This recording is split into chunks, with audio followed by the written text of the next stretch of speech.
Patricia Highsmith, the late American novelist survived by her fictional hero villain, the talented Mr. Ripley, said this of cats: "They provide something for writers that humans cannot, companionship that makes no demands or intrusions, that is as restful and ever-changing as a tranquil sea that never moves." This has not been my experience with Daniel Day-Lewis. Distracting me while I write is something he does for fun. That said, I do believe domestic cats are indispensable for content creators looking to use them as props in their videos, given the obvious that cat content drives web traffic.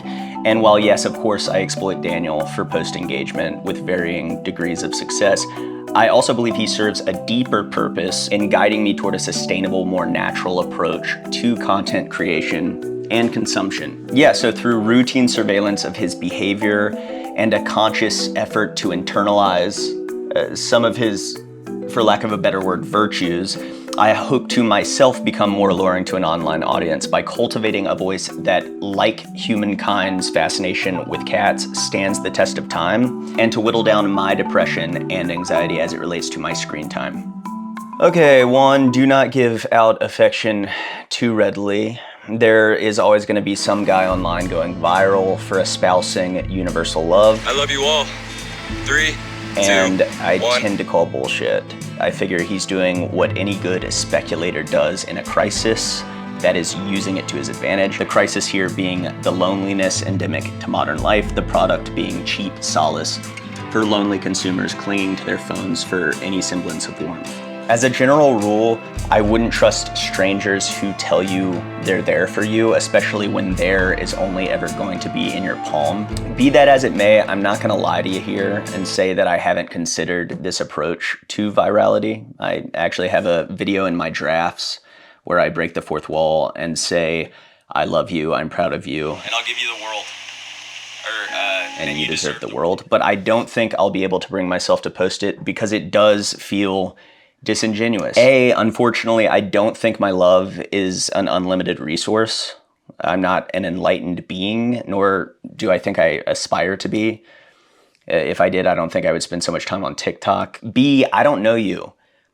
Unless I do, in which case, maybe I do love you, but I'm not making these videos for you, mom and dad. It's for a broader audience of prospective YouTube subscribers. The thing with cats is they don't need to pretend to care about you for you to want to watch videos of them online. In fact, their independence is one of the traits that appeals to cat people like me. When cats show affection, social psychology's scarcity principle is at play. And I don't know, it feels valuable, like you did something to deserve their trust and affection. Daniel spends most of the day aloof, and I respect him for it. Sure, he will greet Rachel and me when we get home from work. He'll cuddle sometimes in rare flitting intervals of agreeability. But for the most part, he's in another room, tormenting the dogs for laughs, or simply being, sleeping, or if he's awake, just basking on a plane of self-affirmation. I will never come close to reaching, but should always strive toward. 2, be less self-conscious, more revealing. As I get older and more of my contemporaries are out there realizing their dreams or starting families, it becomes more and more embarrassing, albeit funnier from a third-party perspective, to vlog on an amateur level. It feels self-indulgent and, relative to, let's say, my boy Jamie's work on the frontiers of artificial intelligence, insignificant.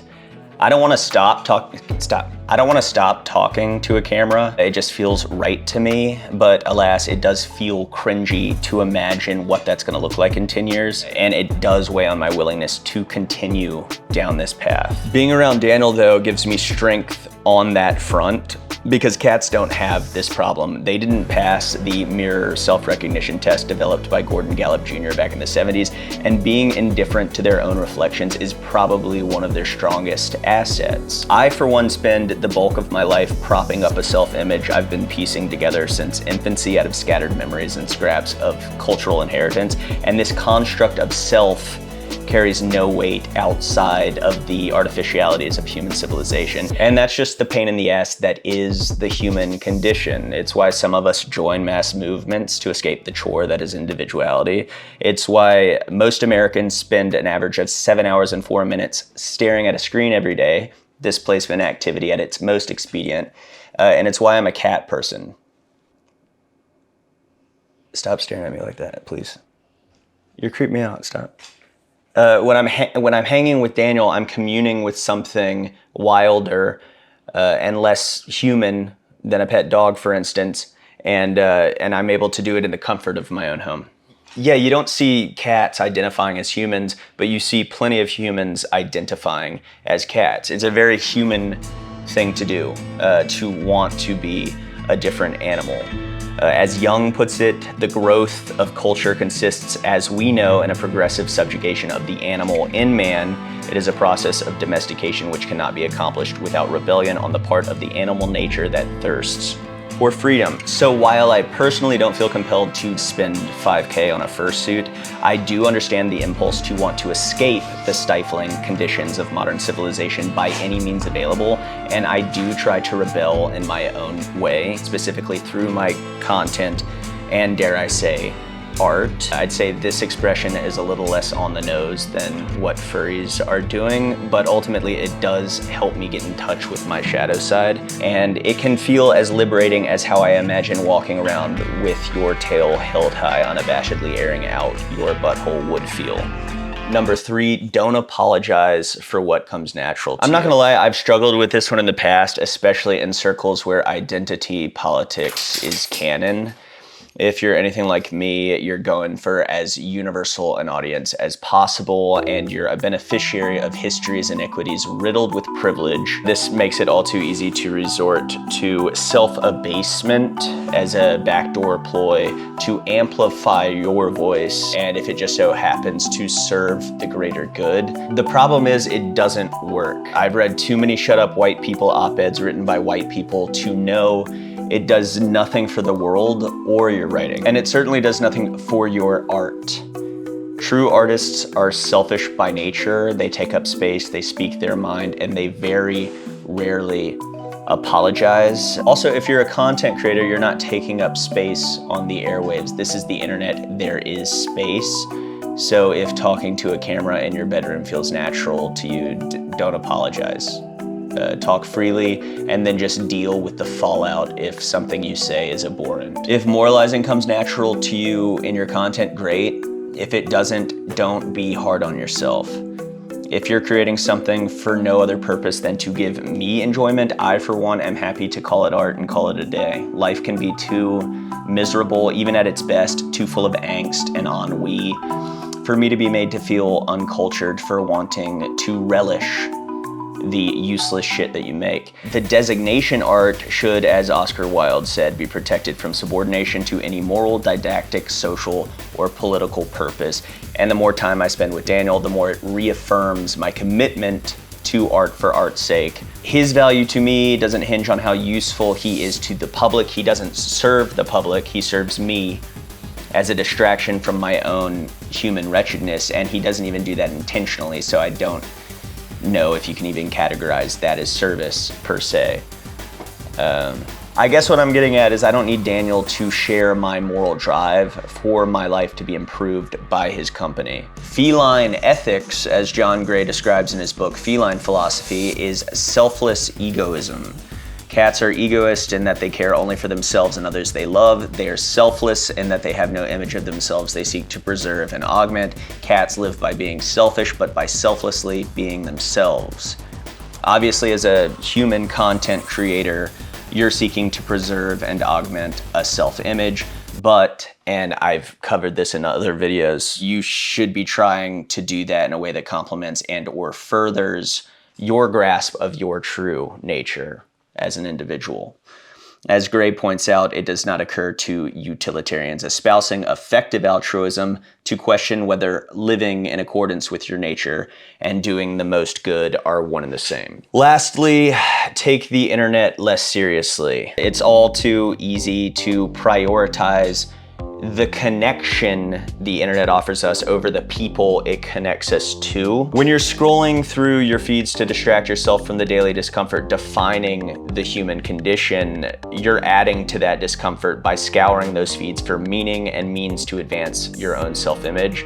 often complicating your path to self-discovery and simplifying your view of others and the world at large. As essayist Tara Westover put it, social media has flooded our consciousness with caricatures of each other. Human beings are reduced to data, and data nearly always underrepresent reality. The result is a flattening of human life and human complexity. Daniel doesn't deal with these problems. When he looks out of the window, he isn't looking for meaning. He is in the moment, communing with nature from the comfort of a side sofa table. And what's more, he is unbothered by Unit B and C's trash bins obstructing his view of squirrels, like at that angle, squirrels and whatever else he's appreciating out there that I'm too habituated to notice. And I should note here, I mentioned the trash bins crowding his view merely to serve the allegory. There's a lot of trash online. Daniel loves trash, and that's one thing I appreciate about him. Yeah, so all that is to say, while I think it's impossible to avoid being altered by the internet, we can try to approach it more like a cat. Cats aren't tribal by nature. With the exception of lions, they don't try living in socially structured groups, and more importantly, they embrace the absurdity around them. I will leave you with this excerpt from John Gray's Feline Philosophy. At times, you may want to return to yourself. Looking at the world without struggling to fit it into our stories is what many traditions call contemplation. When you see things without wanting to change them, they can give you a glimpse of eternity. Each moment is complete, and the shifting scene reveals itself to you as if it were out of time. Eternity is not another order of things, but the world seen without anxiety. For humans, contemplation is a break from living. For cats, it is the sensation of living itself.